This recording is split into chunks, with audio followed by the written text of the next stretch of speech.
خاتو کاڵەی هەمیشە بینەری بەرنامەکانمان فەرموو. السلام عليكم مامۆستا. عەلەیکم السەلام و ڕەحمەتوڵڵا دادەکاڵە. سەلامەتی خوا جزات بداتەوە. سپاس بۆ تۆش. مامۆستا دوو پرسیارم هەیە.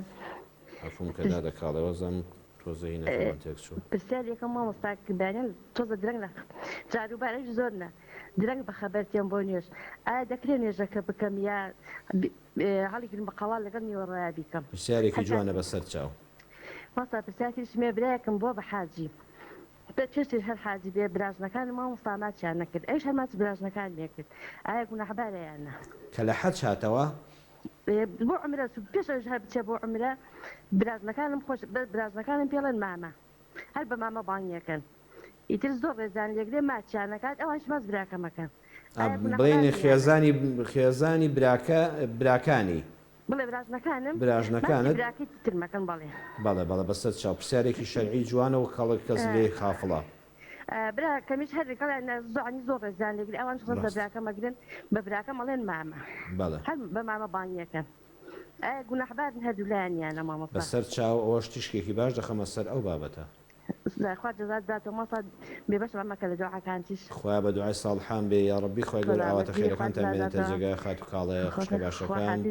خواگەدار بێ دادەیکیان سەرچاند باشین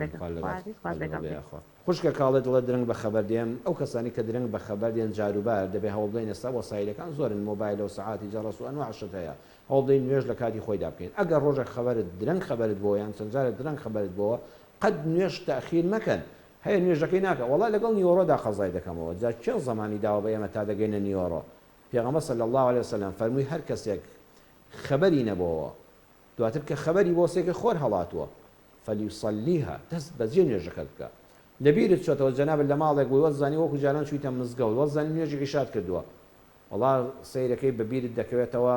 سەعات هەشتی بانی بەو خوا نوێژی عیشام نەکردووە ماڵێ خەمە شەوی داهاتوو لەگەڵ نوێژی عیشا دەیجەڕنەوە هەر فەلیوسەلیها ئیذا ذەکەرها هەر وەختێ بیرت کەوتەوە دەست بەجێ نوێژەکەت بکە ئەو کەسێک کە بۆ نوێژی بەیانی خەبەری نەبووەوە هەر خەبەرت بۆەوە چوو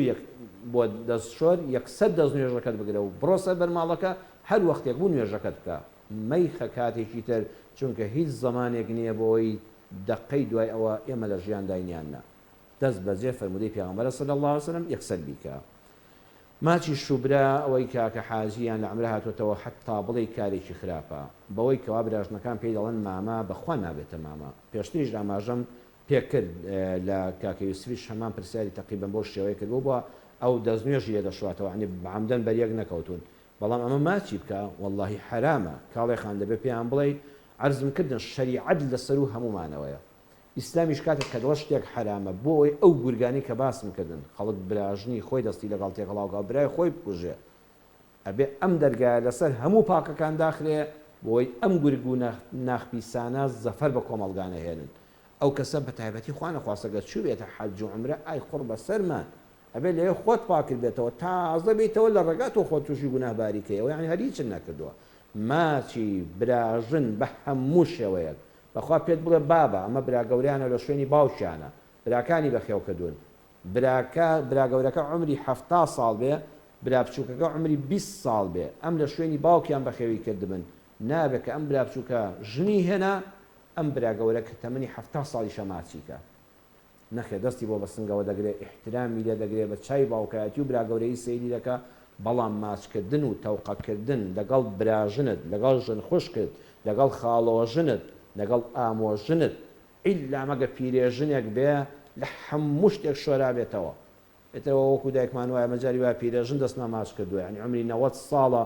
دێسەری منی مامۆستا ماچ دەکەی من جاوێ دەستم ماچ کردووە ینی لە تەمەنی نەنکیشم تێپەڕی کردووە ئەمە ئەوە جیاوازە بەڵام ئەوەی تری بە هەموو شێوەیەک پێغەمبەر صلی الله علیه وسلم لە هەموو عمریا بەردەستی ئافرەتێکی نامەحرەم نەکەوتووە کە ئەمانەشی هەموو بە نامەحرەم داناون ئەبێ ئاگامان لە خۆمان بێ